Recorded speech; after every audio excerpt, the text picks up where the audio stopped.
Buenas a todos. Como ya sabéis, en este canal nos encanta viajar y conocer otros mundos.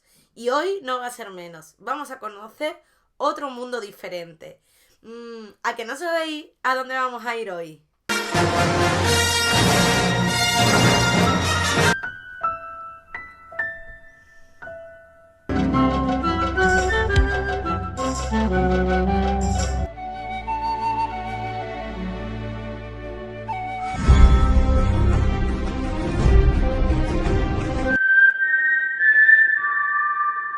Pues no os voy a engañar porque no es ninguno de estos. Hoy nos vamos a adentrar en otro mundo más biológico, el mundo de los microorganismos. Y es que, aunque no los veamos, estos forman un amplio y extenso mundo. Estos microorganismos se encuentran en todos los ambientes, en el aire, en el suelo, en la piel, incluso en nuestra boca. Tenemos, además, una idea equivocada de que los microorganismos son los causantes de enfermedades, pero solo una pequeña porción de estos son los causantes de enfermedades actuales. Objetivo, células de la mucosa. Menuda bronconeumonía nos vamos a proporcionar, ya veréis. Es más, incluso muchos de ellos llegan a ser beneficiosos para nuestro organismo, por ejemplo, aquellos que habitan en nuestra flora intestinal. No podemos observarlos a simple vista, necesitamos de microscopios para poder verlos. Y otra alternativa sería reducirnos al tamaño de un microorganismo para entrar en su mundo. En el pasado, ya que no había técnicas para poder observarlo, algunos filósofos hablaban de unas criaturas invisibles que eran capaces de producir enfermedades. ¿Un fantasma?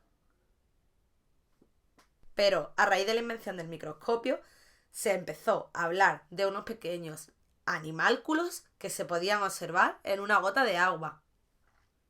Pero no fue hasta el siglo XIX, con la creación de potentes microscópicos, tal y como conocemos los actuales, cuando se definió y se acuñó el término microbiología, para hablar de aquellos organismos que no podemos observar a simple vista.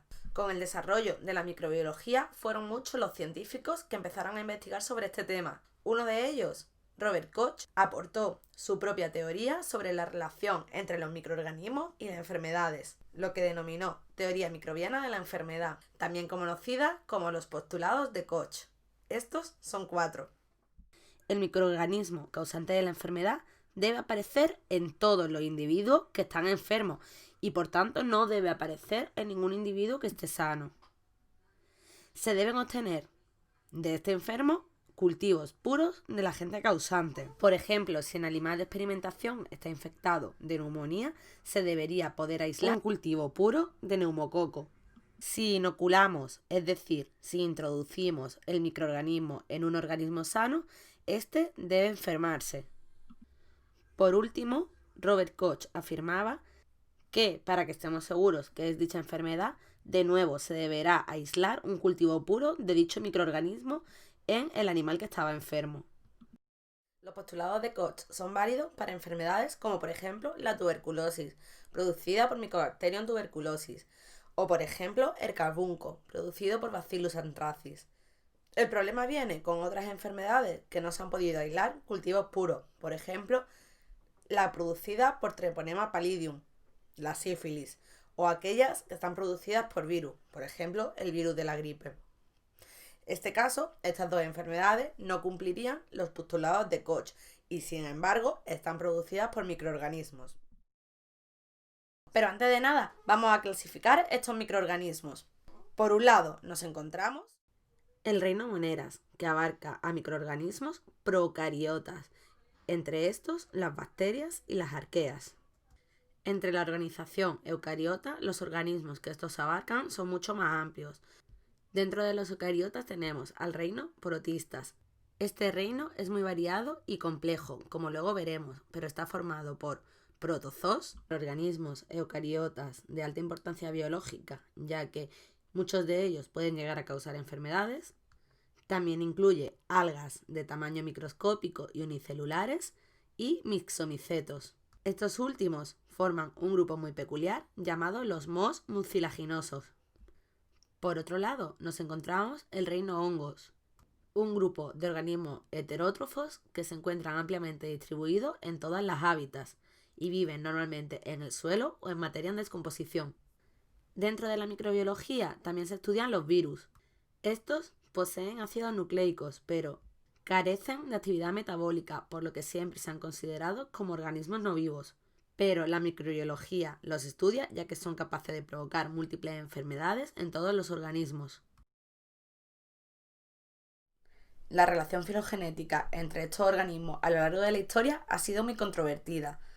Lo que sí que parece cierto es que los microorganismos fueron los primeros habitantes de la Tierra. El problema de esto es que no hay un registro fósil que lo demuestre. Los datos más actuales sobre la evolución de estos microorganismos vienen basados en el estudio del ARN ribosómico. A través de él se pueden establecer relaciones filogenéticas, es decir, parentesco entre los diferentes grupos de microorganismos y la relación de estos como antecesor común de las células actuales. Los primeros organismos que aparecieron fueron aquellos de organización muy simple, las bacterias y las arqueas. Posteriormente aparecerían los eucariotas, por asociaciones entre bacterias y arqueas. Esto lo demuestra la teoría endosimbiótica. La especialización acabaría formando las plantas, los hongos o los animales superiores. Los primeros microorganismos que vamos a tratar son los procariotas.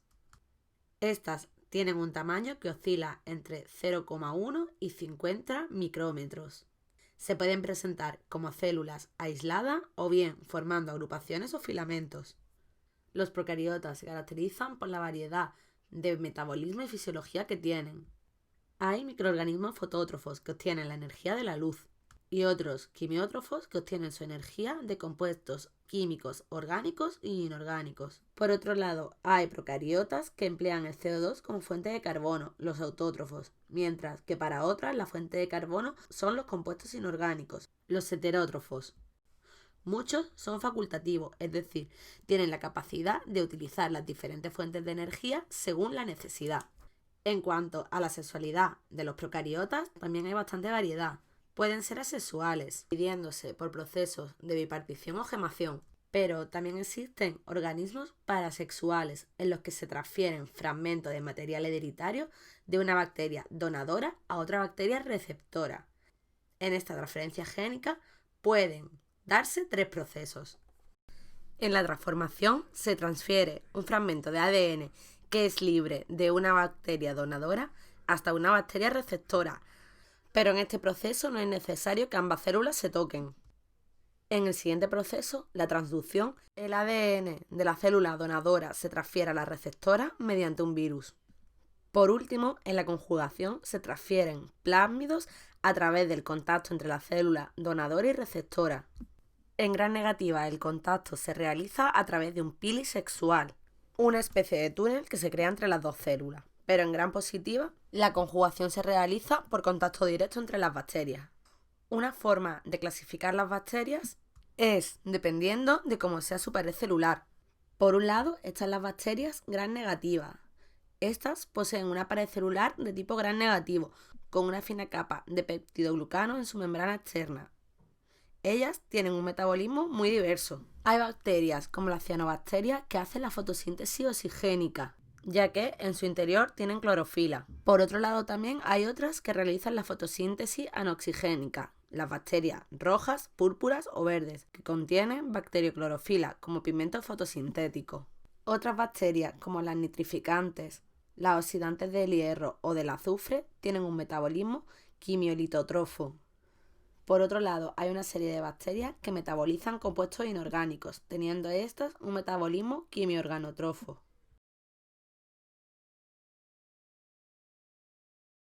Al contrario que la gram negativa, la gram positiva tienen una gruesa capa de peptidoglicanos en su pared celular. Todas ellas tienen un metabolismo quimiorganotrofo. Recordad que en gram negativa había una gran variedad de metabolismos, aquí solo quimiorganotrofos. Donde sí hay variedad es en el tipo de respiración, pudiendo ser la respiración tanto aeróbica como anaeróbica, pudiendo algunas también llevar a cabo fermentaciones. En algunos géneros de bacterias gram positivas, como Bacillus y Clostridium, se producen endoesporas. Estas aparecen cuando hay condiciones ambientales adversas, como altas temperaturas, desecaciones, radiación. Una vez que son liberadas de la célula, pueden pasar cientos de años hasta que encuentren las condiciones favorables para germinar. Dentro también de bacterias gram positivas se incluye un grupo por su relación filogenética, los micoplasmas. Estos carecen de pared celular y son prácticamente parásitos obligados de animales, plantas o el ser humano. Provocan diferentes enfermedades relacionadas con las vías urinarias y respiratorias. Todas estas bacterias de las que hemos estado hablando, gram positivas, las llamaremos de bajo contenido en guanina y citosina, porque las siguientes de las que vamos a hablar tienen, sin embargo, un alto contenido en guanina y citosina, siendo estas también de tipo gram positiva. Estas forman aminoacetos con forma bacilares y filamentosa. A menudo pueden encontrarse formas ramificadas. Muchas veces la ramificación es tal que parece el micelio de un hongo, por lo que durante mucho tiempo en el pasado este grupo estuvo confundido con verdaderos hongos. Dentro de este grupo hay bacterias de gran importancia biológica, como puede ser el género Streptomyces, que crea un antibiótico muy poderoso llamado la streptomicina. Otro grupo de procariotas son las arqueas. Estas nunca tendrán peptidoglicanos en su pared. En su membrana plasmática hay lípidos muy exclusivos como el glicerol. Su metabolismo es fundamentalmente respiratorio, pudiendo ser aerobio o anaerobio. Y la gran peculiaridad de este grupo es que son capaces de vivir en ambientes muy extremos. Por ejemplo, los halófilos se desarrollan en ambientes muy salinos. Otras son capaces de vivir en ambientes gélidos o en el borde de un volcán, resistiendo a temperaturas extremas.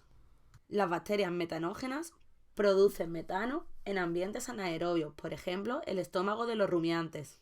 Con esto ya hemos hecho un paseo por el reino Monera, bacterias y arqueas. En el vídeo siguiente introduciremos los protistas, formados por los protozoos, las algas microscópicas y los mixomicetos. También el reino hongos.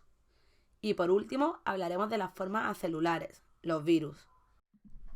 Pero para dosificar la información, eucariotas y virus lo veremos en vídeos posteriores, que ya suficiente tenemos por hoy con protistas.